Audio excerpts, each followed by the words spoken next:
Hello friends, आप लोग कैसे हैं? उम्मीद करता हूँ आप लोग स्वस्थ होंगे, अच्छे होंगे। आप लोगों की पढ़ाई भी अच्छी चल रही होगी। वैसे तो ठंडी बढ़ गई है, लेकिन पढ़ाई तो करनी है क्योंकि आप सभी का एग्ज़ाम भी निकट है। तो फ्रेंड्स, आप सभी के लिए मैं सोशियोलॉजी की क्लास यानी कि समाजशास्त्र विषय लेकर आता हूँ। आप सभी प्रतियोगी छात्र छात्राएँ जो भी हैं, UGC, net, JRF, PGT, GIC, GDC, KBS, NBS, assistant professor, UP PGT, MP set, Delhi, triple SB, Rajasthan, Bihar, Jharkhand, Chhattisgarh, Uttarakhand, Haryana. आप किसी भी ऐसे परीक्षा की तैयारी कर रहे हैं जिसमें सोशियोलॉजी सब्जेक्ट से प्रश्न पूछे जाते हैं, तो उस हर एक एग्ज़ाम के लिए ये क्लास आप सभी के लिए काफ़ी इम्पोर्टेंट है। तो इस क्लास को आप लोग मिस ना किया कीजिए, ज़रूर देखा कीजिए, क्योंकि मैं आप सभी के लिए समाजशास्त्र लेकर आता हूँ और आप सभी का जो सहयोग रहा काफ़ी अच्छा रहा है, क्योंकि ये क्लास आप सब एग्ज़ाम देने के बाद बता चुके हैं कि सर काफ़ी सहयोगी साबित हुआ हमारे लिए। तो आप लोग भी जो भी UGC, net, JRF, assistant professor, PGT की एग्ज़ाम दे रहे हैं, क्योंकि आप सभी का असिस्टेंट प्रोफेसर का एग्ज़ाम फरवरी में है, आप लोग जान ही रहे हैं, समय बहुत कम है। और जो पीजीटी देना है आप लोगों का भी अप्रैल में एग्ज़ाम है, आप सभी के पास भी समय बहुत कम है। और जो दिसंबर वाला फार्म यूजीसी, नेट, जेआरएफ का डाल दिए हैं, आप सभी के पास भी बहुत कम है। इसलिए पढ़ाई में जी जान से लग जाइए ताकि आप सभी को एक पॉजिटिव रिजल्ट मिले। तो फ्रेंड्स, आप सब मुझे पहचान गए होंगे, मैं पुजारी आर्य आप सभी का अपने यूट्यूब चैनल में एक बार पुनः स्वागत करता हूं। और आप सभी के लिए देखिए, ये जो क्लास है वैसे स्पेशली इसमें प्रश्न आज के जो क्लास में है, पीजीटी शिक्षक भर्ती परीक्षा महत्वपूर्ण प्रश्नों की एक श्रृंखला हमने लिख दिया है, क्योंकि ये पीजीटी की क्लास, इसमें पीजीटी के लिए ज़्यादा प्रश्न उत्तर हैं शामिल है। ठीक है, तो आप लोग इसको ध्यान दीजिएगा, लेकिन इसमें सभी तरह के प्रश्न हैं, आप किसी भी स्टेट से हैं। तो ये क्लास जो है आप सभी के लिए काफ़ी महत्वपूर्ण है और एग्ज़ाम में, परीक्षा में काफ़ी सहयोगी साबित होगा। ठीक है, तो आइए देखते हैं आप लोगों के लिए प्रश्न नंबर 1 क्या कह रहा है। ध्यान दीजिएगा फ्रेंड्स आप लोग, क्योंकि आप लोगों के लिए ही ये प्रश्न उत्तरों की जो श्रृंखला है ये अगर आप लोग नहीं देखेंगे तो कौन देखेगा, क्योंकि ये आप लोगों के लिए काफ़ी परीक्षा में सहयोगी साबित होगा, मैं बार बार कहता हूँ। तो क्लास शुरू करने से पहले आप लोग क्लास को शेयर कर दीजिए, लाइक कर दीजिए एक, और कॉपी पेन लेके बैठ जाइए ताकि इंपॉर्टेंट चीज़ों को नोट्स करते चलिए। तो प्रश्न नंबर 1 आपका क्या कह रहा है, आइए देखते हैं ये प्रश्न नंबर 1 आपका क्या कह रहा है। प्रश्न नंबर 1 आपका कह रहा है कि भारत में सामुदायिक विकास कार्यक्रम किस तिथि को प्रारंभ किया गया। क्या कह रहा है आपका, ये आज का जो प्रश्न आप ध्यान दीजिएगा, सामाजिक योजना परियोजना आधुनिक कार्यक्रमों के टॉपिक से रिलेटेड है। ठीक है, तो ये इसलिए आप लोगों के लिए काफ़ी महत्वपूर्ण, खासकर वो जो हैं जो पीजीटी वाले हैं, असिस्टेंट प्रोफेसर वाले, वो ज़्यादा ध्यान देंगे इस चीज़ को। ठीक है, तो आपका देखिए कह रहा भारत में सामुदायिक विकास कार्यक्रम किस तिथि को प्रारंभ किया गया। तो किस तिथि को प्रारंभ किया गया ये, तो आपका ऑप्शन ए कह रहा 2 अक्टूबर 1951, बी कह रहा 2 अक्टूबर 1952, सी कह रहा 2 अक्टूबर 1950 और डी कह रहा 2 अक्टूबर 1953 को। तो भारत का सामुदायिक विकास कार्यक्रम ये जो है कब और किस तिथि को प्रारंभ किया गया, आप लोग बताइए इसका आंसर, कमेंट करके बताइए, फटाफट जो है आंसर दीजिए। तो ऑप्शन 20 का सही आंसर हो जाएगा। आप लोग नोट करिएगा, 2 अक्टूबर 1952 को जो है ये सामुदायिक विकास कार्यक्रम जो है चालू किया गया। ऑप्शन बी सही आंसर है, आप लोग इसको नोट करके रख लीजिएगा। ठीक है, क्योंकि ये प्रश्न आपका परीक्षा में इस तरह के प्रश्न पूछे जाने की संभावना ज़्यादा रहती है, खासकर पीजीटी के एग्ज़ाम में। ठीक है, क्योंकि ये देखिए आपका गवर्नमेंट डिग्री कॉलेज में ये प्रश्न पूछा जा चुका है। ठीक है, 2021 में यूपी जो है लोक सेवा आयोग जो होता है, जो असिस्टेंट प्रोफेसर के जिसको गवर्नमेंट डिग्री कॉलेज कहते हैं, उसमें ये प्रश्न पूछा जा चुका है। ठीक है, आइए अगला प्रश्न देखते हैं क्या है आप सभी के लिए। प्रश्न नंबर 2 क्या कह रहा है, ध्यान दीजिए प्रश्न नंबर 2 क्या कह रहा है इसमें आप सभी के लिए। ये प्रश्न नंबर 2 आपका कह रहा है, ये ध्यान दीजिएगा कि इनमें से किसने सामुदायिक विकास कार्यक्रम का मूल्यांकन किया है। जो ये कह रहा है इनमें से किसने सामुदायिक विकास कार्यक्रम का मूल्यांकन किया है। तो आपका ऑप्शन ए है AR देसाई, बी है SC दुबे, सी है आजकल लेविस, डी है उपयुक्त सभी। तो इसका आंसर क्या हो जाएगा, प्रश्न नंबर 2 का आप लोग बताइएगा, क्योंकि दिया है ना इनमें से किसने सामुदायिक विकास कार्यक्रम का मूल्यांकन किया है। तो जो आपका ऑप्शन AR देसाई महोदय है, इन्होंने भी किया है, समझ गए आप। आपके AR देसाई महोदय, ऑप्शन ए इन्होंने भी किया, ऑप्शन बी SC दुबे ने भी किया, ऑप्शन सी आजकल लेविस ने भी किया है। इसलिए इसका आंसर आपका उपयुक्त सभी हो जाएगा। तो ऑप्शन डी इसका सही आंसर हो जाएगा, उपयुक्त सभी।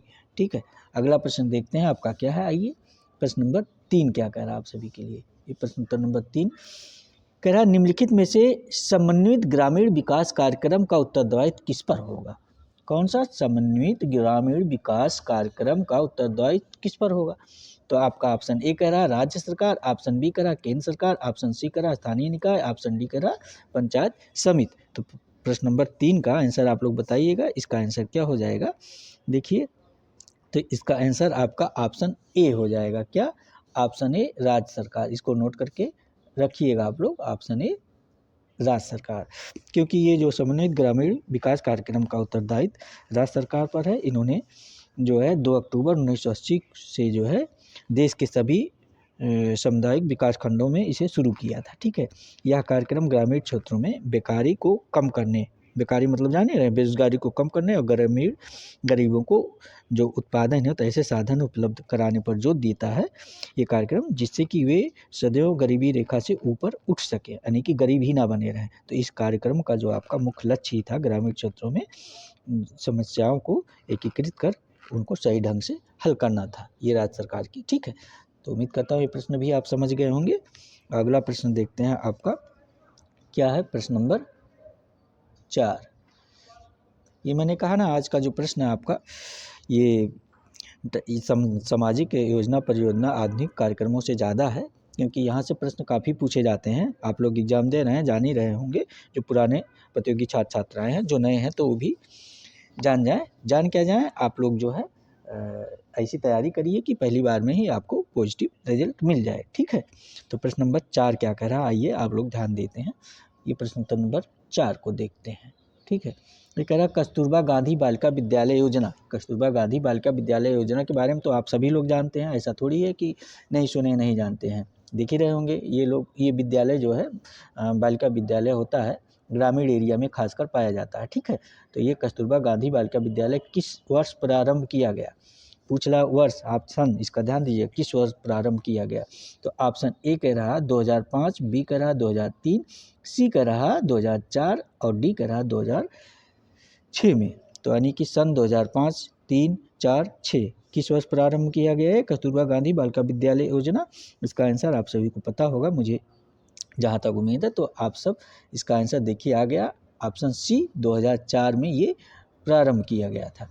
ठीक है, कस्तूरबा गांधी बालिका विद्यालय 2004 में प्रारंभ किया गया था। यह केंद्र सरकार द्वारा चलाई जाने वाली योजना है। ठीक है, इसको नोट करके रखिएगा, केंद्र सरकार द्वारा चलाई जाने वाली योजना है। इस योजना के जो है तहत देश के मतलब अपने भारत देश के जो पिछड़े वर्ग गांव में निवास करने वाली अनुसूचित जातियां हैं, पिछड़े वर्ग के अनुसूचित जातियां, अनुसूचित जनजाति और अन्य पिछड़ा हुआ अल्पसंख्यक समुदाय के जो भी गरीबी रेखा से नीचे की लड़कियां हैं, उनके लिए यहाँ पर मुफ्त शिक्षा की व्यवस्था की जाती है। कौन सी शिक्षा? मुफ्त शिक्षा की व्यवस्था की जाती है। यहाँ खाने पीने रहने की भी निःशुल्क व्यवस्था, आप लोग ध्यान दीजिएगा। ठीक है, आइए देखते हैं आपका अगला प्रश्न क्या है। प्रश्न नंबर 5, ये क्या कह रहा है, जननी सुरक्षा योजना किस वर्ष से लागू किया गया। प्रश्न नंबर 5 आपका क्या कह रहा है ये कि जननी सुरक्षा योजना किस वर्ष से लागू किया गया। तो ऑप्शन ए कह रहा है सन 2000, ऑप्शन बी कह रहा है सन 2004, ऑप्शन सी कह रहा है 2005 और डी कह रहा है 2011 से लागू किया गया जननी सुरक्षा योजना। तो आप लोग इसका आंसर दीजिए प्रश्न नंबर 5 का कि जननी सुरक्षा योजना कब से लागू किया गया। तो जननी सुरक्षा योजना आप सभी को पता है 2005 से लागू किया गया। तो इसका आंसर क्या हो जाएगा, ऑप्शन सी 2005 से लागू किया गया।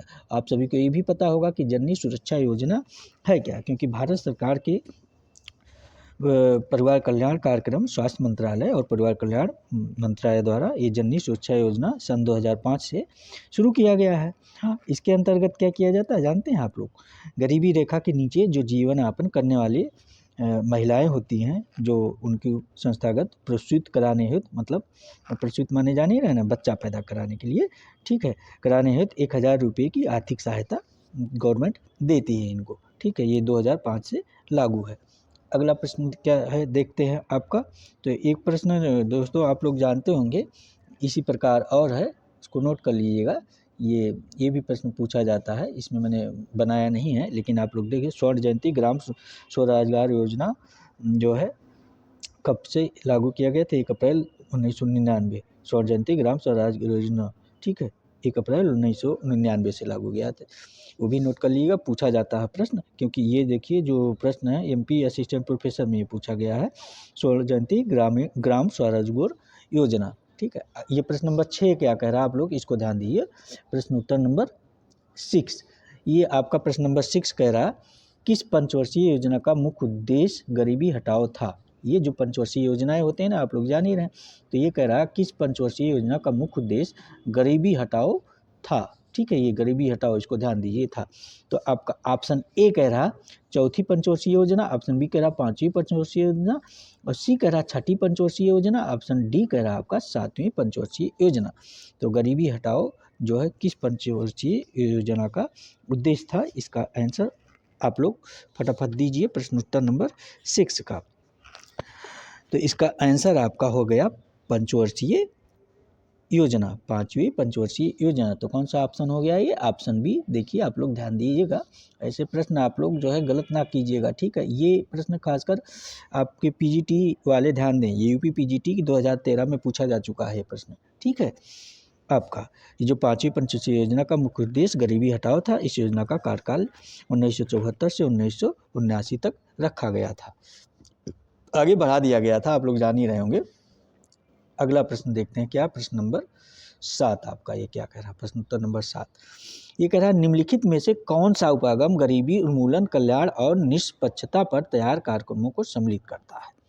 प्रश्न नंबर 7 क्या कह रहा है, ध्यान दीजिए आप लोग इस प्रश्न को, कि निम्नलिखित में से कौन सा उपागम गरीबी उन्मूलन कल्याण और निष्पक्षता पर तैयार कार्यक्रमों को सम्मिलित करता है।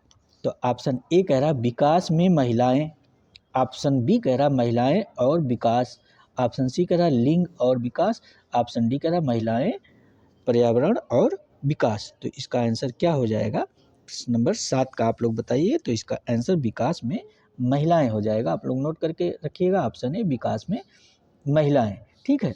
क्योंकि ये प्रश्न जो है आपका ध्यान दीजिएगा, विकास में महिलाएं जो है ये आपका यूपी पीजीटी 2013 में ये प्रश्न नंबर 7 भी पूछा जा चुका है, यूपी पीजीटी के 2013 में, ठीक है। आप लोग प्रश्न अगर सॉल्व करते होंगे तो ऐसे प्रश्न आपको खुद मिलते होंगे, आप लोगों को जानकारी होगी, ठीक है। अगला प्रश्न देखते हैं क्या आप सभी का, आइए प्रश्न नंबर 8 आपका क्या कह रहा है, ध्यान दीजिए प्रश्न उत्तर नंबर 8 ये कह रहा है कि भारत में सामुदायिक विकास कार्यक्रम का अंतिम उद्देश्य है, मतलब भारत में, प्रश्न 8 कर आपका ये भारत में सामुदायिक विकास कार्यक्रम का अंतिम उद्देश्य क्या है। ये देखिए प्रश्नवाचक लगा, इसका मतलब क्या हो ही होता है।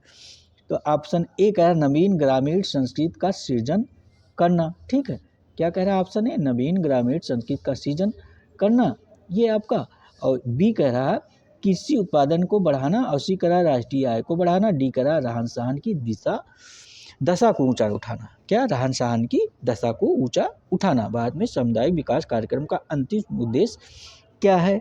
तो प्रश्न नंबर 8 का आंसर आप लोग दीजिए। तो इसका आंसर हो जाएगा नवीन ग्रामीण संस्कृति का सृजन करना। ये यूपी पीजीटी 2013 में पूछा गया प्रश्न, ऑप्शन ए इसका सही हो गया। देखिए ये आंसर इसका हो जाएगा, नोट करके रखिएगा, ये पीजीटी के में पूछा जा चुका है प्रश्न। भारत का में सामुदायिक विकास कार्यक्रम का अंतिम उद्देश्य नवीन ग्रामीण संस्कृति का सृजन करना है, ठीक है। अगला प्रश्न देखते हैं क्या आप लोगों के लिए, प्रश्न नंबर 9, ध्यान दीजिएगा, प्रश्न उत्तर नंबर 9 क्या कह रहा है। ये कह रहा भारत में परिवार नियोजन कार्यक्रम कब से शुरू किया गया। ये जो है आप लोग जान ही रहे हैं परिवार नियोजन क्या होता है। तो भारत में परिवार नियोजन कार्यक्रम कब से शुरू किया गया पूछ रहा है। तो आपका सन 1950 से कह रहा है, ऑप्शन बी कह रहा है सन 1952 से, सी कह रहा है सन 1954 से, डी कह रहा है सन 1957 से। तो भारत में परिवार नियोजन कार्यक्रम कब से शुरू किया गया, इसका आंसर आप लोग गलत कर ही नहीं सकते, मुझे पता है। ये भी प्रश्न देखिए आपका यूपी पीजीटी के यानी उत्तर प्रदेश प्रवक्ता में पीजीटी में सन 2000 में पूछा जा चुका, 2010 में, सॉरी फ्रेंड्स, सन 2010 में पूछा जा चुका है, ठीक है। तो भारत में परिवार नियोजन कार्यक्रम सन 1952 से ही जनसंख्या नियंत्रण और परिवार कल्याण के उद्देश्य से परिवार नियोजन कार्यक्रम शुभारंभ किया गया था। किस लिए? जनसंख्या नियंत्रण के। कब से? सन 1952 से। तो ऑप्शन बी इसका सही आंसर हो गया, आप लोग इसको नोट करके रखिएगा, ऑप्शन बी इसका सही हो। ऐसे प्रश्न फ्रेंड्स जो रिपीटेड प्रश्न है ना, ये सब आते हैं, तो ऐसे प्रश्न आप लोग कभी गलत कीजिएगा ही नहीं। अगर गलत कर देंगे तो एग्ज़ाम से बाहर हो जाएंगे, ठीक है। तो ऐसे प्रश्न, क्योंकि ये ऐसे प्रश्न अगर आप पढ़े नहीं रहेंगे और पेपर वगैरह सॉल्व नहीं किए रहेंगे तो आप गलत कर ही रहेंगे, क्योंकि ये ऐसा थोड़ी है इसमें आप गेस करके मार सकते हैं, नहीं, इसको आप जानकारी रहेगा तभी मार सही कर पाएंगे, नहीं तो गलत ही करके आएंगे। तो अगला प्रश्न देखते हैं आपका क्या है, प्रश्न नंबर 10 आपका क्या कह रहा, प्रश्न उत्तर नंबर 10, ध्यान दीजिएगा।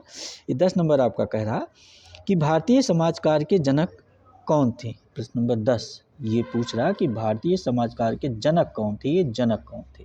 तो option A R K Mukherjee, option D DP Mukherjee, option C Radha Kamal Mukherjee, option D Kumara Swami. R K Mukherjee मतलब राधा कमल मुखर्जी और डीपी मुखर्जी मतलब ध्रुजट प्रसाद मुखर्जी, ऑप्शन सी राधा कमल मुखर्जी है, कुमारा स्वामी है ये है। तो इसका आंसर प्रश्न नंबर 11 का, आप ये प्रश्न नंबर 10 का आप लोग बताइए इसका आंसर क्या हो जाएगा। तो ये भी आपका यूपी पीजीटी के 2010 में प्रश्न पूछा जा चुका है, ठीक है। तो इसका आंसर ऑप्शन बी हो जाएगा। ऑप्शन बी क्या है, ध्रुजट प्रसाद मुखर्जी, ठीक है। इन्हीं को समाज कार्य का आपका जनक कहा जाता है, किसको, ध्रुजट प्रसाद मुखर्जी जी को, क्योंकि ये इन्होंने समाज कार्य या समाज सेवा एक शैक्षिक एवं व्यावसायिक विधा है, इन्होंने बता रखा है, क्योंकि जो सामुदायिक संगठन एवं अन्य विधियों द्वारा लोगों के सामाजिक जीवन स्तर को उन्नत और ऊंचा उठाने का प्रयत्न करते हैं, इसलिए ये इन्हीं की अवधारणा है आपके डीपी मुखर्जी महोदय की, ठीक है। अगला प्रश्न आपका देखते हैं क्या, अगला प्रश्न नंबर 11 आपका क्या कह रहा, प्रश्न उत्तर नंबर 11 क्या कह रहा, ध्यान दीजिए आप लोग।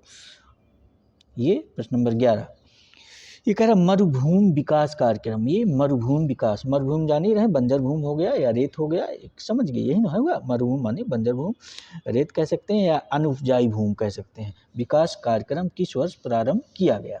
तो ऑप्शन ए कह रहा सन 1950 से 51 के बीच, ऑप्शन बी कह रहा सन 1964 से 65 के बीच, ऑप्शन सी कह रहा सन 1974 से 75 के बीच, ऑप्शन डी कह रहा सन 1977 से 78 के बीच। तो प्रश्न नंबर 11 का आंसर क्या हो जाएगा, आप सब बताइएगा कि ये मरुभूमि विकास कार्यक्रम किस वर्ष शुरू किया गया था। तो इसका आंसर 1977 से 1978 है। तो कौन सा ऑप्शन हो गया आपका, ये ऑप्शन डी हो गया, ठीक है। 1977 से 1978 आपका ये मरुभूमि का विकास कार्यक्रम शुरू किया गया। ये भी यूपी पीजीटी 2010 में प्रश्न पूछा जा चुका है, ठीक है, क्योंकि ये 1977-78 में कहाँ शुरू किया गया था, आप लोग नोट कर लीजिएगा, राजस्थान में, गुजरात में और हरियाणा के उस मरुभूमि क्षेत्रों में शुरू किया गया था। तो 1995-96 में आंध्र प्रदेश और कर्नाटक के कुछ और जिलों को भी इस कार्यक्रम में शामिल किया गया बाद में, ठीक है। पहले 1977-78 में राजस्थान, गुजरात, हरियाणा में, उसके बाद 95-96 में इसको आंध्र प्रदेश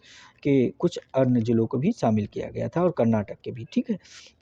इस कार्यक्रम का उद्देश्य जो था पारिस्थितिकी संतुलन को बनाए रखना, यानी कि पारिस्थितिक संतुलन मतलब हरा भरा, ठीक है, करके रखना, और प्राकृतिक संसाधनों जैसे आपका संसाधन क्या है, जल है, भूमि है, वनस्पति क्षेत्र के दोहन और संरक्षण के विकास द्वारा सुरक्षित रखना, और भू उत्पादकता को, यानी कि भूमि में जो उत्पादन शक्ति है उसको और बढ़ाना है, ठीक है। तो उम्मीद करता हूँ प्रश्न नंबर ये आपको समझ में आ गया होगा। 11 नंबर भी प्रश्न। अगला प्रश्न देखते हैं आपका क्या कह रहा है, प्रश्न नंबर 12 आप सभी के लिए क्या कह रहा है, ध्यान दीजिए। प्रश्न नंबर 12 क्या कह रहा है, ये कह रहा है महिला स्वयं सिद्ध योजना संबंधित है। प्रश्न नंबर 12 आपका कह रहा है कि महिला स्वयं सिद्ध योजना संबंधित है।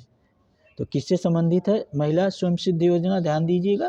तो ये आपका ऑप्शन ए कह रहा है महिलाओं को मुफ्त न्यायिक सहायता प्रदान करना, ठीक है। महिला स्वयं सिद्ध योजना, ऑप्शन ए कह रहा है महिलाओं को मुफ्त न्यायिक सहायता प्रदान करना, ऑप्शन बी कह रहा है महिलाओं का सर्वांगीण विकास करना, ऑप्शन सी कह रहा है महिलाओं का सामाजिक आर्थिक सशक्तिकरण करना। तो ऑप्शन डी कह रहा है ग्रामीण महिलाओं में स्वास्थ्य के प्रति जागरूक पैदा करना, यानी स्वास्थ्य के प्रति जागरूकता पैदा करना। तो महिला स्वयं सिद्ध योजना किससे संबंधित है, ऑप्शन आप लोगों को मैंने बता ही दिया, तो इसका ऑप्शन सी हो जाएगा सही आंसर।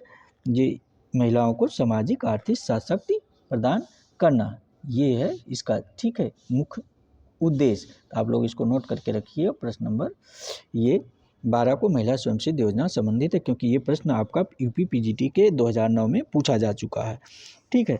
तो आप यूपी पीजीटी का एग्ज़ाम भी तो अप्रैल में है, तो इस आप लोग जो है प्रैक्टिस सेट सॉल्व किए होंगे, ये सारे प्रश्न आपको मिल चुके होंगे, ठीक है। तो आप लोग ध्यान दीजिएगा, ये काफ़ी इम्पोर्टेंट प्रश्न है, ये रिपीटेड प्रश्न है, एग्जाम में बार बार पूछे जाते हैं, इसलिए मैं इन प्रश्नों को लेकर आया हूँ। ठीक है, और ये प्रश्न उत्तर जो है सभी के लिए है, आप जो भी सोशियोलॉजी से तैयारी करते हैं, यानी समाजशास्त्र विषय से। ठीक है, मैं बार बार कहता हूँ, ये क्लास आप लोगों को काफ़ी उपयोगी साबित होगा। इस क्लास को मिस ना करिए, जरूर देखिए, आप लोगों के परीक्षा में काफ़ी सहयोगी साबित होगा। तो प्रश्न नंबर 13 आपका क्या कर रहा है, प्रश्न उत्तर नंबर 13 ध्यान दीजिएगा, सामुदायिक विकास कार्यक्रम में शामिल नहीं है।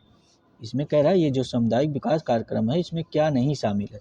तो ऑप्शन ए कृषि कार्य कह रहा है, ऑप्शन बी स्वास्थ्य कह रहा है, ऑप्शन सी समाज कल्याण, ऑप्शन डी अपराध सुधार। तो इसका आंसर तो ऐसे क्लियर हो गया, जो है ये यूपी पीजीटी के 2000 में पूछा जा चुका है प्रश्न, ये भी ठीक है। ये अपराध सुधार क्या है, देखिए ऑप्शन डी इसका सही आंसर हो जाएगा, क्योंकि सामुदायिक विकास कार्यक्रम में अपराध सुधार थोड़ी न शामिल था। आपका ऑप्शन ये जो कृषि और स्वास्थ्य और समाज कल्याण यही ना शामिल है, तो इस प्रकार आपका ऑप्शन डी इसका सही आंसर हो जाएगा। ठीक है, क्योंकि आपके जो इस कार्यक्रम को आपके डॉक्टर एस सी दुबे थे, यानी श्यामा चरण दुबे जो है, ये सामुदायिक विकास कार्यक्रम योजना के उद्देश्य को इन्होंने 2 भागों में बांट करके रखा था, और इसको स्पष्ट कर रखा। क्या बांट के 2 भागों में किस प्रकार बांटा है, इसको आप लोग ध्यान दीजिए थोड़ा सा। इन्होंने इसे आपके जो बांट रखा है, देश का कृषि उत्पादन, पहला जो ये बांट रखे हैं, कह रहे हैं देश का कृषि उत्पादन प्रचुर मात्रा में बढ़ने का प्रयत्न करना चाहिए। कृषि उत्पादन को जो पैदावारी उसको बढ़ाने का प्रयत्न करना चाहिए इसमें, और संचार की सुविधाओं में वृद्धि करना चाहिए। संचार माने जो है परिवहन व्यवस्था की बात हो रही, ठीक है, ताकि शिक्षा का प्रसार, यानी परिवहन व्यवस्था और शिक्षा का प्रसार करना, और ग्रामीण को स्वास्थ्य और सफाई की दिशा में सुधार करना, ये मूलभूत आवश्यकता ये मानते हैं आपके डॉक्टर एस सी दुबे।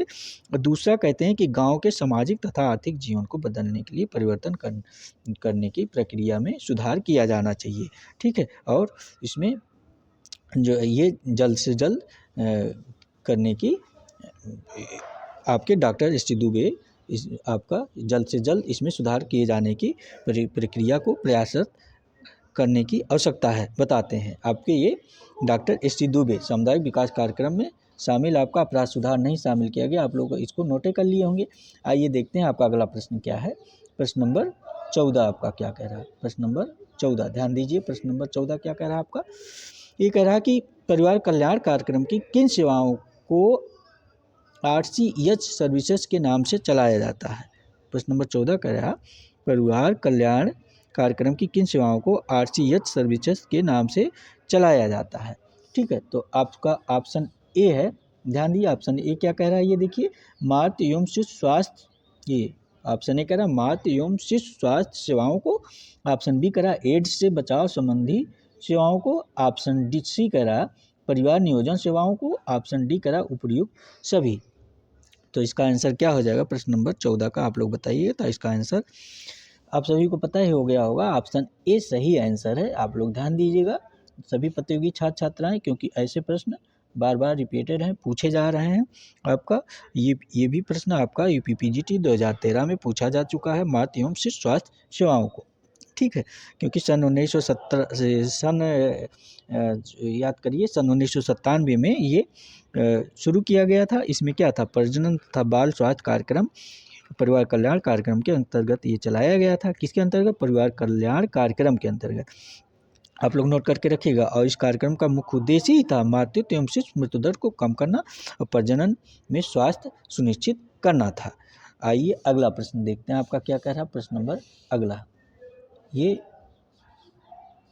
प्रश्न नंबर 15 आपका क्या कह रहा है, ध्यान दीजिए। प्रश्न उत्तर नंबर 15, 15 नंबर आपका कह रहा है कि निम्न में से किसके अनुसार कृषि क्षेत्र में श्रमिकों की न्यूनतम मजदूरी निर्धारित की गई है एवं मुद्रास्फीति बढ़ने के साथ ही न्यूनतम मजदूरी में भी बराबर संशोधन होता है ना। प्रश्न आप समझ ही गए होंगे। 15 नंबर आपका क्या कह रहा है, कह रहा निम्न में से किसके अनुसार किसी क्षेत्र में, किस क्षेत्र में, किसी क्षेत्र में श्रमिकों की न्यूनतम मजदूरी निर्धारित की गई है एवं मुद्रास्फीति बढ़ने के साथ ही न्यूनतम मजदूरी में बराबर संशोधन होता है। ये प्रश्न नंबर 15 आपका कह रहा है। ठीक है, निम्न में से किसी क्षेत्र में श्रमिकों की न्यूनतम मजदूरी निर्धारित की गई है जिसमें मुद्रास्फीति बढ़ने के साथ ही न्यूनतम मजदूरी में बराबर संशोधन होता है। तो आपका ऑप्शन ए कह रहा नवीन, क्या कह रहा, नवीन 20 सूत्रीय कार्यक्रम के अनुसार। ये ऑप्शन ए कह रहा। ऑप्शन बी कह रहा रोजगार अधिनियम के अनुसार। ऑप्शन सी कह रहा न्यूनतम मजदूरी अधिनियम के अनुसार। ऑप्शन डी कह रहा आपका उपर्युक्त सभी के अनुसार। तो इसका आंसर क्या हो जाएगा, आप लोग बताइएगा इसका आंसर प्रश्न उत्तर नंबर 15 का। तो उपर्युक्त सभी हो जाएगा। ठीक है, क्या है ये, उपर्युक्त सभी हो जाएगा। ऑप्शन डी इसका सही है। प्रश्न अनुसार प्रश्न आप अगर ध्यान से आप देखे होंगे तो खुद समझ गए होंगे कि इसका जो आंसर है ऑप्शन डी होगा, उपयुक्त सभी के अनुसार जो है न्यूनतम 20 सूत्रीय कार्यक्रम के अनुसार, रोजगार अधिनियम के अनुसार, न्यूनतम मजदूरी अधिनियम के अनुसार जो आपका कृषि क्षेत्र में श्रमिकों की न्यूनतम मजदूरी निर्धारित की गई है और मुद्रास्फीति बढ़ने के साथ ही न्यूनतम मजदूरी में बराबर संशोधन होता रहता है। ठीक है, ये भी प्रश्न आपका पीजीटी में पूछा जा चुका है, आप लोग ध्यान दीजिएगा।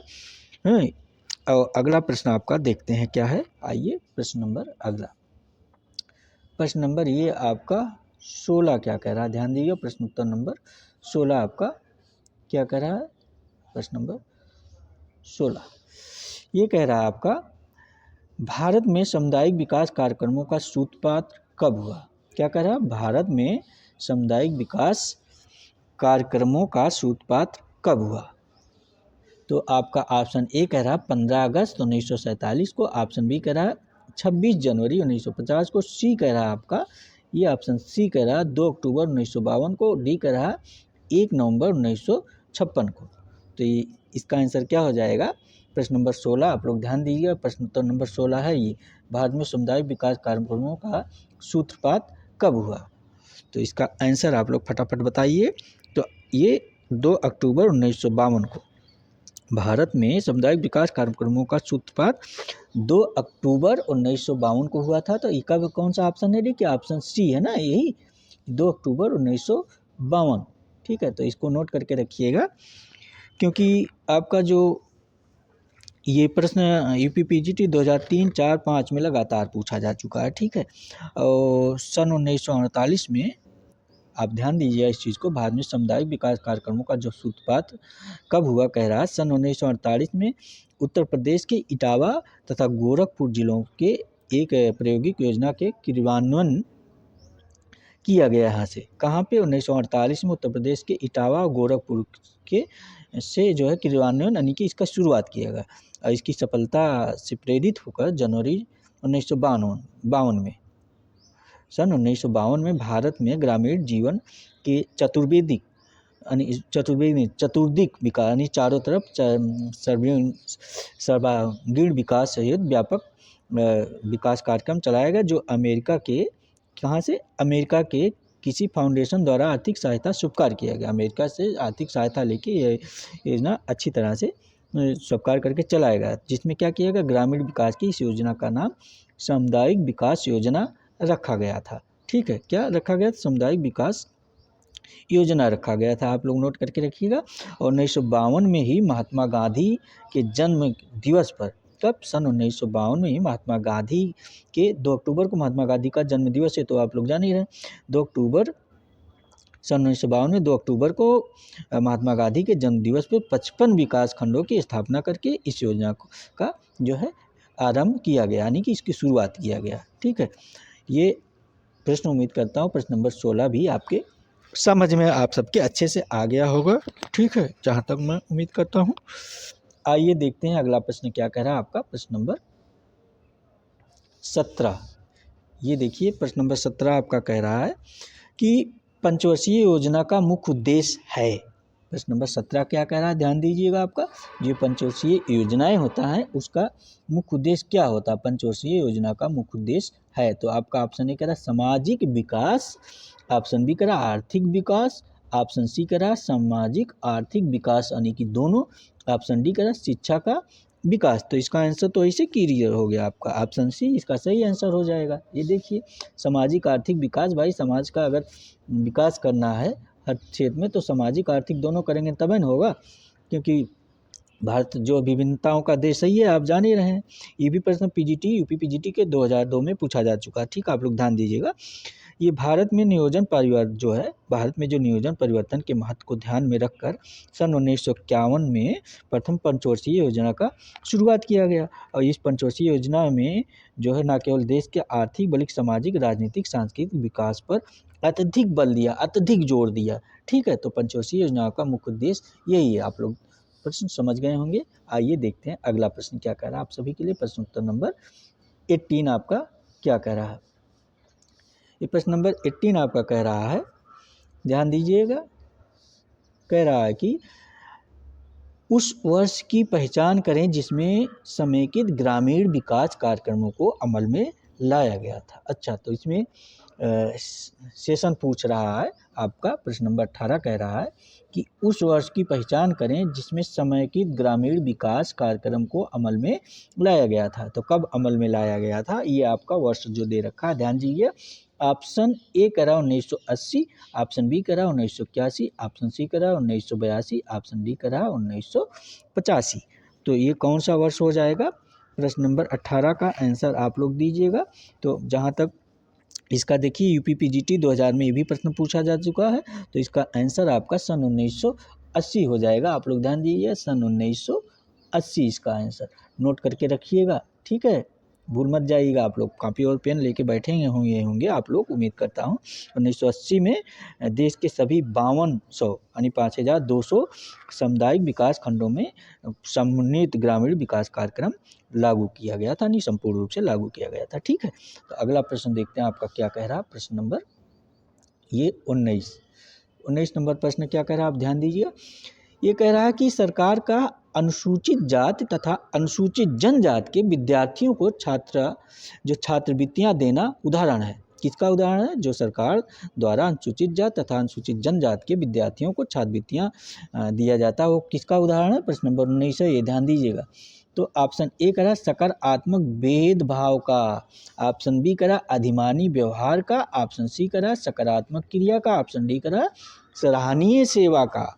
तो इसका आंसर क्या हो जाएगा? तो इसका आंसर तो आप लोग जो है अध्ययनरत स्टूडेंट है, सभी प्रतियोगी छात्र छात्राएं, तो इसका आंसर तो इसमें से काफ़ी लोग जो है इस छात्रवृत्तियों का जो है लाभ उठा भी चुके होंगे। तो आप लोगों को इसका आंसर जरूर आना चाहिए, इसका आंसर गलत होना ही नहीं चाहिए आप लोगों से। ठीक है, तो ये आपका ऑप्शन ए हो जाएगा। क्या? सकारात्मक भेदभाव का कारण, क्योंकि समाज में जो है जो आपका विभिन्नता पाई जाती है, ऊंच नीच का, भेदभाव का, उसी के कारण अनुसूचित जाति तथा अनुसूचित जनजाति के विद्यार्थियों के लिए छात्रवृत्ति देने की ये योजना क्रियान्वित किया गया था। ये देखिए आपका राजस्थान लेक्चरर 2016 में प्रश्न पूछा जा चुका है। ठीक है, आपका अगला प्रश्न देखते हैं क्या है। प्रश्न नंबर 20 इसके बाद आएगा ना, 19 के बाद। तो 20 प्रश्न नंबर आपका क्या कह रहा है, ध्यान दीजिए। प्रश्न उत्तर नंबर 20 ये कह रहा है, राष्ट्रीय ग्रामीण स्वास्थ्य मिशन वर्ष 2005 में अधिनियमित किया गया जिसका मुख्य लक्ष्य क्या है। ये प्रश्न नंबर 20 कह रहा है आपका कि राष्ट्रीय ग्रामीण स्वास्थ्य मिशन 2005 क्या कह रहा है, राष्ट्रीय ग्रामीण स्वास्थ्य मिशन 2005 अधिनियमित किया गया जिसका मुख्य लक्ष्य क्या है। ठीक है, तो आपका ऑप्शन ए कह रहा है ये शिशु मृत्यु दर, मातृ मृत्यु दर घटाना, ऑप्शन बी कह रहा है वृद्ध महिलाओं के स्वास्थ्य में सुधार लाना, ऑप्शन सी कह रहा है स्कूली छात्राओं के लिए सफाई सुविधाएं उपलब्ध कराना, और ऑप्शन डी कह रहा है आपका निधन परिवार की महिलाओं की पोषण संबंधी आवश्यकताओं को पूरा करना। ये प्रश्न नंबर 20 है। आप लोग ध्यान दीजिएगा कि राष्ट्रीय ग्रामीण स्वास्थ्य मिशन 2005 में भारत में अधिनियमित किया गया जिसका मुख्य लक्ष्य क्या है। तो ऑप्शन इसका बताइए, मैंने ऑप्शन बता दिया, शिशु मृत्यु दर और मातृ मृत्यु दर घटाना ऑप्शन ए कह रहा है, ऑप्शन बी कह रहा है वृद्ध महिलाओं यानी बुजुर्ग महिलाओं के स्वास्थ्य में सुधार लाने की बात कर रहा है, ऑप्शन सी कह रहा है स्कूली छात्राओं के लिए सफाई सुविधा उपलब्ध कराना, ऑप्शन डी कह रहा है आपका निधन परिवार की महिलाओं की पोषण संबंधी आवश्यकताओं को पूरा करना, यानी गरीब महिलाओं की पोषण संबंधी आवश्यकताओं को पूरा करना। तो इसका आंसर क्या हो जाएगा? तो इसका आंसर आप सभी को पता होगा। ये आपका प्रश्न जो है ध्यान दीजिए, यूजीसी नेट जेआरएफ जुलाई 2018 में असिस्टेंट प्रोफेसर में भी पूछा जा चुका है। ठीक है, तो इसका ऑप्शन क्या है? ऑप्शन ए सही हो जाएगा। ऑप्शन ए क्या कह रहा है, ये ध्यान दीजिएगा कि शिशु मृत्यु दर और मातृ मृत्यु दर को घटाना। ठीक है, आप नोट करके रखिएगा, ठीक है। राष्ट्रीय ग्रामीण स्वास्थ्य मिशन जो सन 2005 में भारत में अधिनियमित यानी लागू किया गया था, इसका मुख्य लक्ष्य यही था कि शिशु मृत्यु दर और मातृ मृत्यु दर को घटाना यानी कम करना था, ठीक ही। ये राष्ट्रीय ग्रामीण स्वास्थ्य मिशन यानी नेशनल रूरल हेल्थ मिशन के तहत शुरू किया गया था, ठीक है। और यह योजना 12 अप्रैल 2005 को शुरू की गई थी। ये भी नोट करके रखिएगा क्योंकि ये पूछा जा सकता है कि यह योजना कब शुरू किया गया। तो यह योजना 12 अप्रैल सन 2005 को शुरू किया गया था और इसका मुख्य लक्ष्य आपको बताई दी, शिशु मृत्यु दर और मातृ मृत्यु दर में कमी लाना है, ठीक है। आइए देखते हैं अगला प्रश्न आपका क्या हो जाएगा। प्रश्न नंबर 21। सभी प्रश्न इम्पोर्टेंट है, हमारे सभी फ्रेंड्स से जो है ध्यान दें। सभी फ्रेंड्स, ये प्रश्न सभी जो भी प्रतियोगी छात्र छात्राएँ हैं सभी इम्पोर्टेंट है, सभी जो है रिपीटेड प्रश्न है, बार बार पूछे जाने वाले प्रश्न हैं। तो इनको आप लोग इस क्लास को मिस ना करिए, ज़रूर देखिए, ठीक है। और ऐसा ये क्लास है ये नहीं कि आपको एक बार में ना समझ में, दोबारा एक बार देख लेंगे, दोबारा देखने की आवश्यकता नहीं पड़ेगी, ठीक है। और कॉपी पेन लेके बैठे रहेंगे, चीज़ों को नोट करते जाएंगे, है। तो प्रश्न नंबर 21 क्या कह रहा है, 21 है ये प्रश्न नंबर, आप लोग ध्यान दीजिएगा, ठीक है। ये कह रहा कायाकल्प और शहरी परिवर्तन हेतु अटल मिशन अमृत का शुभ आरंभ कब किया गया था। ये प्रश्न देखिए भी पूछा जा चुका है किसी एग्जाम में, मुझे याद आ रहा, ठीक है। कायाकल्प और शहरी परिवर्तन हेतु अटल मिशन यानी अमृत का शुभारंभ कब किया गया। तो आपका ऑप्शन ए करा 2 अक्टूबर 2015 को, ऑप्शन बी करा 25 जून 2015 को, ऑप्शन सी करा 15 अगस्त 2015 को, ऑप्शन डी करा 26 जनवरी 2015 को।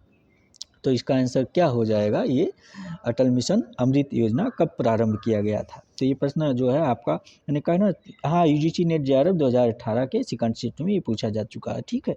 आप इसको नोट ध्यान दीजिएगा। ये 25 जून 2015 को आपका ये आंसर क्या है, 25 जून 2015, ऑप्शन बी का सही आंसर हो जाएगा, ठीक है। आप लोग इसको नोट करके रखिएगा क्योंकि कायाकल्प और शहरी परिवर्तन हेतु अटल मिशन अमृत का शुभारंभ कब किया गया था, 25 जून 2015 को। ये वर्तमान सरकार द्वारा, जो आपकी वर्तमान सरकार है, इन्हीं के द्वारा किया गया था। वर्तमान सरकार आपको बताने की जरूरत है ही नहीं किसकी है, डॉक्टर जो है आपके नरेंद्र दास दामोदर मोदी जी की सरकार है ये, ठीक है। आइए देखते हैं प्रश्न नंबर 22 यानी कि प्रश्न नंबर 22 आपका क्या कह रहा निम्नलिखित में से किस वर्ष भारत में प्रजनन और बाल स्वास्थ्य परियोजना का पहला चरण प्रारंभ किया गया। किस वर्ष यानी सन पूछेगा, ये भी देख ही रहे हैं आप। तो सन 1995 कह रहा, ऑप्शन ए सन 1995, ऑप्शन बी सन 2000, ऑप्शन सी सन 2005, ऑप्शन डी सन 1997। तो प्रश्न नंबर 22 है ये, ठीक है। 20 तो ये कब से पूछा गया था, सन 1997। तो 1997 ऑप्शन क्या हो जाएगा आपका, ऑप्शन डी है ये, ध्यान दीजिएगा, ठीक है। ये जो प्रश्न आपका प्रजनन और बाल स्वास्थ्य परियोजना का पहला चरण सन 1997 में शुरू किया गया था। और बाल स्वास्थ्य का अर्थ है, इसका क्या है, गर्भधारण से लेके जन्म तक और 5 साल की उम्र तक बच्चों की देखभाल करना। 5 साल की उम्र के बाद बच्चों के स्वास्थ्य पर स्कूल स्वास्थ्य प्रोग्राम टीम नज़र रखती थी। स्कूल स्वास्थ्य की प्रोग्रामर जो टीम थी वही नज़र रखती थी इस पर। और मातृ शिशु स्वास्थ्य कार्यकर्ता स्कूल स्वास्थ्य टीम में के जो सदस्य होते थे वही सब इसमें शामिल होते थे, स्कूल के सदस्य टीम, ठीक है। अगला प्रश्न देखते हैं क्या है। उम्मीद करता हूँ ये प्रश्न आप लोग समझ गए होंगे, नोट कर लिए होंगे। ऑप्शन डी सही आंसर था उसका 1997, ठीक है। अब आइए देखते हैं प्रश्न नंबर 23 आपका क्या कह रहा है भारत में महिला के कल्याण से विकास उपागम में परिवर्तन कब हुआ। भारत में ये कह रहा भारत में महिला के कल्याण से विकास उपागम में परिवर्तन कब हुआ। तो आप लोग बताइए परिवर्तन कब हुआ इसका।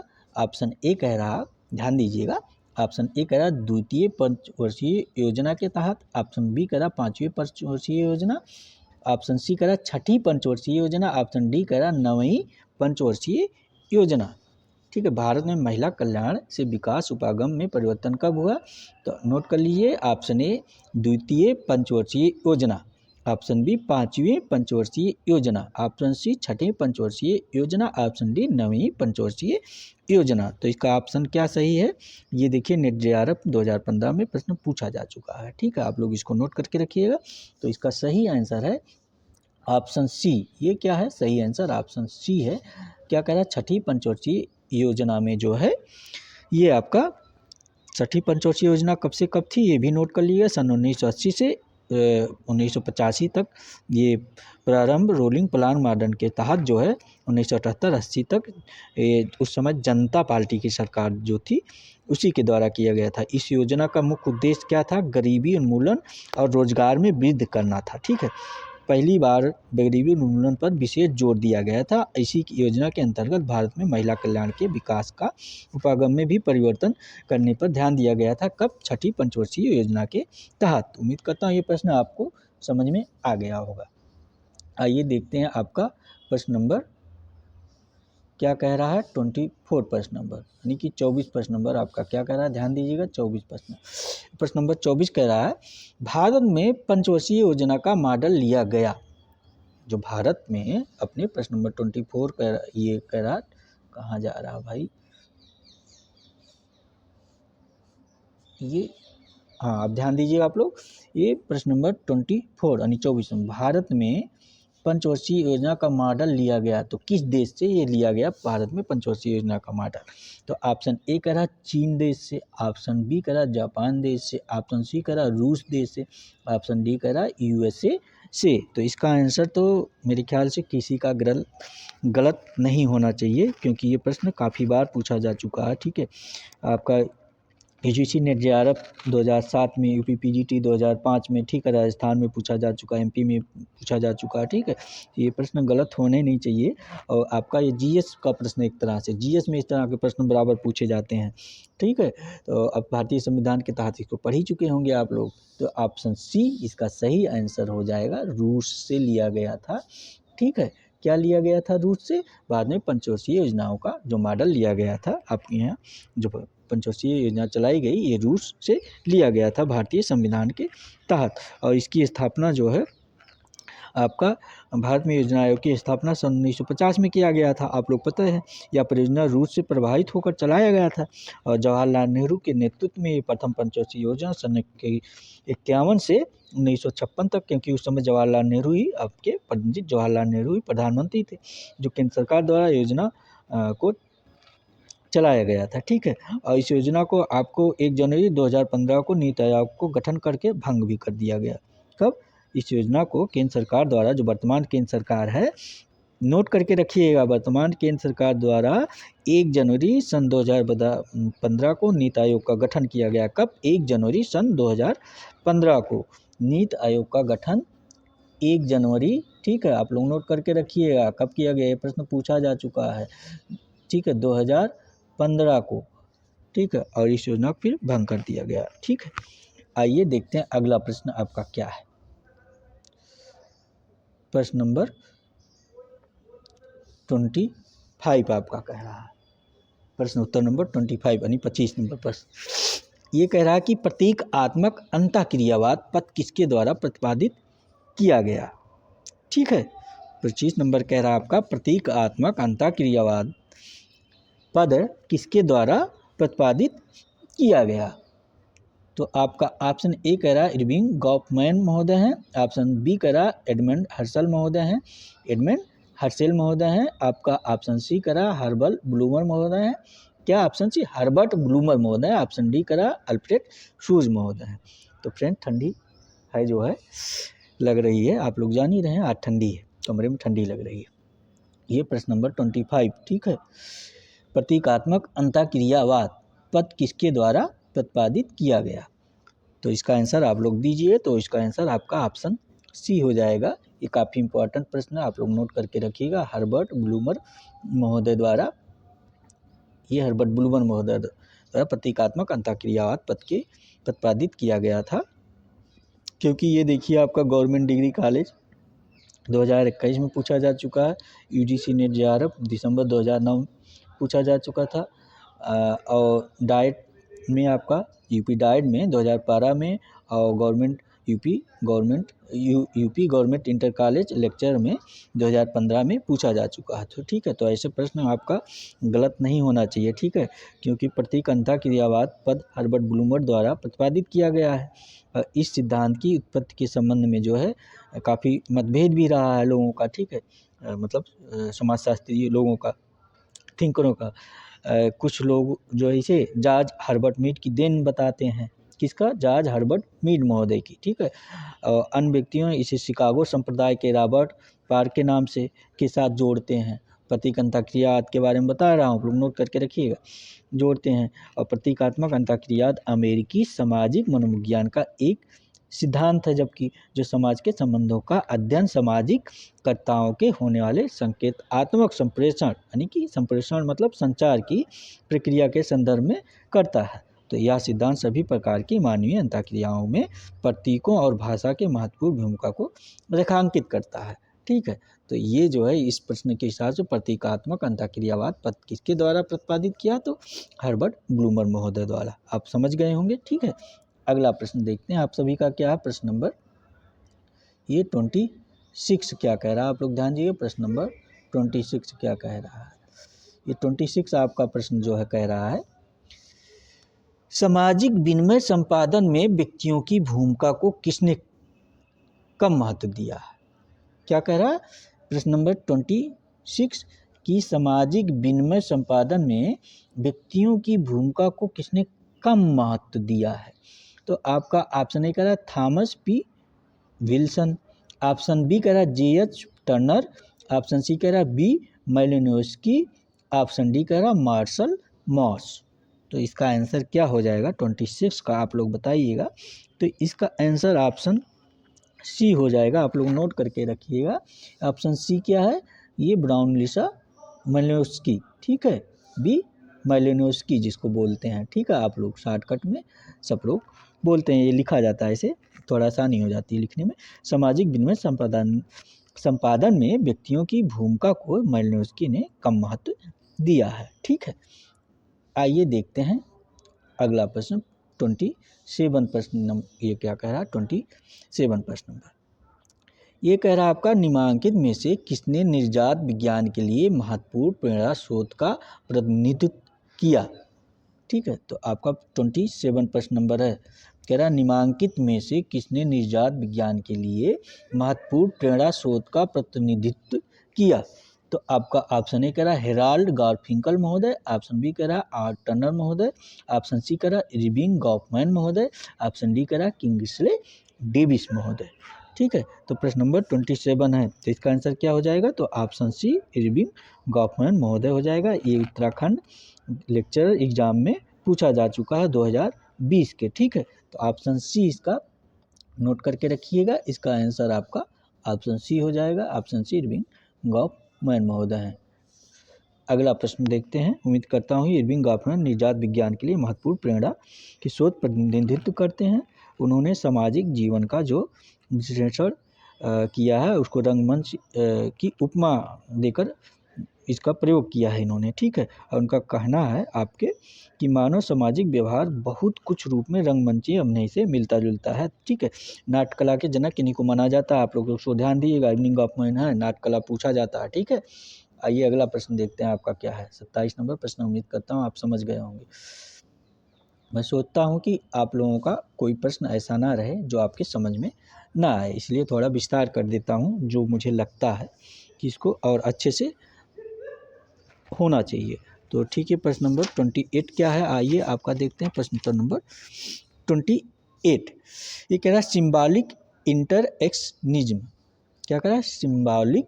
प्रश्न नंबर 28 आपका कह रहा है कि ये सिंबॉलिक इंटरएक्शनिज्म की अवधारणा की रचना किसने की है? तो आपका ऑप्शन ए कह रहा है लुई कोजर महोदय, ऑप्शन बी कह रहा है जॉन डेवी महोदय, ऑप्शन सी कह रहा है जॉर्ज हर्बर्ट मीड महोदय, ऑप्शन डी कह रहा है हर्बर्ट ब्लूमर महोदय। तो सिंबॉलिक इंटरएक्शनिज्म की अवधारणा किसने दी है, यानी किसकी है? तो option A Louis Coser, option B John Dewey, option C George Herbert Mead, option D Herbert Blumer. तो इसका आंसर क्या हो जाएगा? तो ऑप्शन डी इसका आंसर हो जाएगा। आप लोग नोट करके रखिए, ऑप्शन डी क्या है?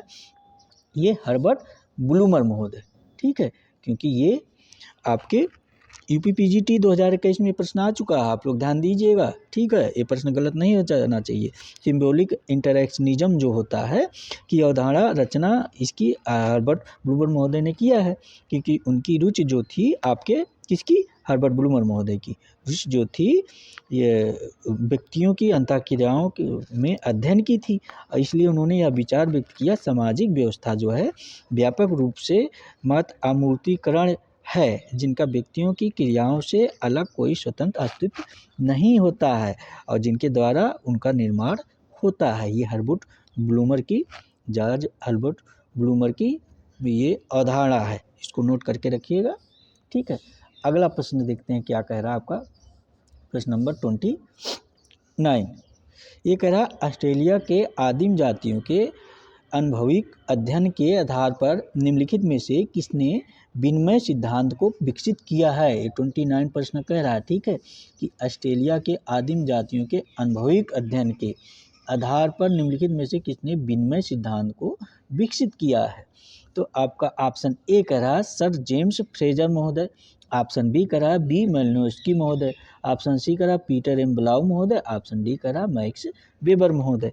तो इसका आंसर गलत होना नहीं चाहिए। ऑस्ट्रेलिया की आदिम जातियों का अध्ययन किसने किया है, आप सभी को पता ब्राउनलिसा मेलिनोस्की ने किया है, यानी कि ऑप्शन बी इसका सही आंसर हो जाएगा। ऑप्शन बी क्या है, बी मेलिनोस्की, यही देखिए ना, मैंने बताया आपको, ये हो जाएंगे, क्योंकि ऑस्ट्रेलिया की आदिम जातियों का अनुभविक अध्ययन के आधार पर मेलिनोस्की ने जो आपके टोबियांडा द्वीपवासी हैं, द्वीप समूह के जो लोग हैं वहाँ कुलारिंग विनिमय व्यवस्था के आधार पर इसका वर्णन करते हैं। कुलारिंग किसकी ये पूछा जाता है, बी मेलिनोस्की महोदय की, आप लोग नोट करके रखिएगा, काफ़ी इंपॉर्टेंट प्रश्न है ये, ठीक है। और जो आपके जेम्स फ्रेजर महोदय हैं, ये विनिमय सिद्धांत को इन्होंने विकसित कर रखा है, ये भी नोट करके रखिएगा। विनिमय सिद्धांत को किसने विकसित कर रखा है, जेम्स फ्रेजर महोदय ने, और उन्होंने उपयोगितावादी आर्थिक चिंतन के आधार पर ऑस्ट्रेलियाई आदिवासियों में प्रचलित विनिमय व्यवस्था की व्याख्या भी कर रखा है, जबकि आधुनिक संस्करण जॉर्ज होमान्स और पीटर ब्लाउ द्वारा विकसित किया गया आधुनिक संस्करण को लेके, ठीक है। तो उम्मीद करता हूँ ये प्रश्न नंबर 29 आप सभी के समझ में अच्छे से आ गया होगा। अगला प्रश्न देखते हैं आपका क्या कह रहा है, प्रश्न नंबर 30, ठीक है। 30 प्रश्न क्या कह रहा है आपका, निम्नलिखित में से कौन सा सामाजिक अंतःक्रिया का एक उदाहरण है। 30 क्या कह रहा है, कौन सा सामाजिक अंतःक्रिया का एक उदाहरण है। तो आपका ऑप्शन ए कह रहा मोबाइल से वीडियो गेम खेलना, ऑप्शन बी कह रहा एक ही कहानी पढ़ना, ऑप्शन सी कह रहा अपने भाई से झगड़ा करना, ऑप्शन डी कह रहा उपर्युक्त कोई नहीं।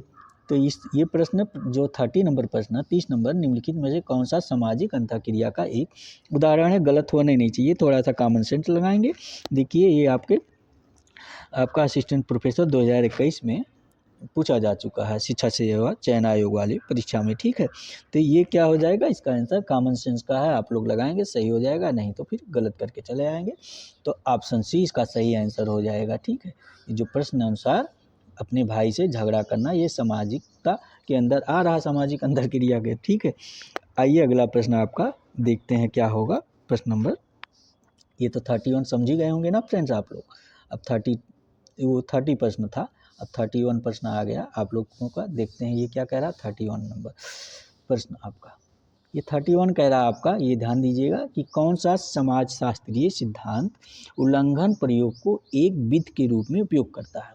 क्या कह रहा है, प्रश्न नंबर 31, कौन सा समाज शास्त्रीय सिद्धांत उल्लंघन प्रयोग को एक विधि के रूप में उपयोग करता है।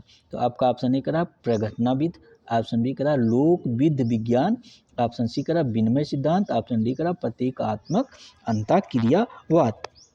तो इसका आंसर गलत होना ही नहीं चाहिए आप सबका, ये होगा आपका लोकविद विज्ञान। तो कौन सा ऑप्शन है लोकविद विज्ञान, ऑप्शन बी आपका ये सही आंसर हो जाएगा, ठीक है। ऑप्शन बी लोकविद विज्ञान इसका, क्योंकि लोकविद विज्ञान समाजशास्त्रीय सिद्धांत उल्लंघन प्रयोग को एक विधि के रूप में उपयोग करता है। और इस शब्द का जो लोकविद विज्ञान है, जो ये शब्द है, इसकी रचना आपके जो अमेरिकी समाजशास्त्री सोशियोलॉजिस्ट गारफिंकल महोदय ने कर रखा है। और ये जो है इसके बारे में जो उनकी पुस्तक है स्टडीज इन इथनोमेट्रोलॉजी, गारफिंकल महोदय की जो पुस्तक है स्टडीज इन इथनोमेट्रोलॉजी में इन्होंने लोक विज्ञान विद के बारे में अच्छे से कर रखा है और इस शब्द का अर्थ और उन विधियों का अध्ययन है जिनका प्रयोग लोग रोजमर्रा के सामाजिक जीवन में अर्थ और व्यवस्था के बनाए रखने में करते हैं। ठीक है अपनी।